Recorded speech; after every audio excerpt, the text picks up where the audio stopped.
అయితే మీరు న్యాయవాదిగా ప్రయాణం మొదలుపెట్టిన తర్వాత దాసరి నారాయణ గారి చిరంజీవి లాంటి వాళ్ళ కేసులని మీరు వాదించారు కదా. నేను న్యాయవాదిగా సత్యనారాయణరావు గారు కేంద్ర మంత్రిగా ఉండే.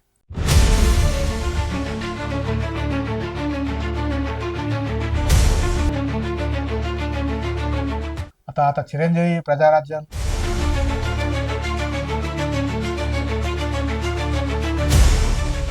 అదేవిధంగా పవన్ కళ్యాణ్ నేను కలిసి కూడా వారం రోజులు తిరిగిన. ఆయన మీద కూడా కేసులు అయినాయి. ఆ కేసులో కూడా నేనే. తెలంగాణ ఉద్యమం కోసం మీరు సొంత ఆస్తులను కూడా అమ్ముకున్నారు అనేది విన్నాం. అది ఎంతవరకు వాస్తవం? అందులో ఏమైంది కేపీ అంటే, నేను బాల్యద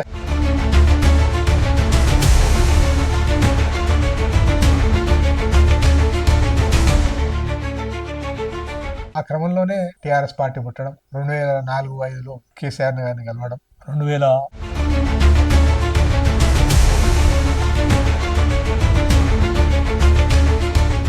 టాప్ 10 అడ్వకేట్స్ లో నేను ఒకను. అట్లాంటి బ్రహ్మాండమైన ప్రాక్టీస్ ఉండి ఆ ప్రాక్టీస్ కూడా వదులుకొని. అయితే మీరు గతంలో కేసీఆర్ గారితో కలిసి పనిచేసారు కదా, ఆ బంధం ఇప్పటికీ ఉందంటారు? అప్పుడు ఉద్యమ రీత్యా సహజంగా డైలీ మాట్లాడుకుంటుంటే, ప్రతిరోజు కేసీఆర్ గారు దాపుగా ఫోన్ లో మాట్లాడుతుంది. ఉదయం కేసీఆర్ మాట్లాడితే రాత్రి కేటీఆర్ అన్న కవితలన్న మాట్లాడుతుంది.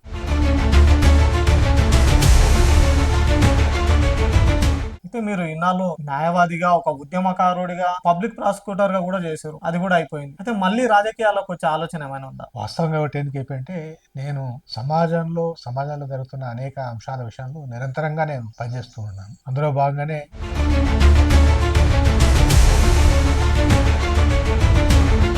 ఒక ఉద్యమకారుడిగా మిమ్మల్ని చూసారు కదా ప్రజలు. మళ్ళీ మీరు రాజకీయాల్లోకి వచ్చి ఒక ప్రజాప్రతినిధిగా ఉంటే బాగుంటుందని మిమ్మల్ని కోరుకునే వ్యక్తులు ఆశిస్తున్నారు. మరి వారికి ఏం సమాధానం చెప్తారు? వాళ్ళు ఆశించడం అనేది తప్పేం కాదు.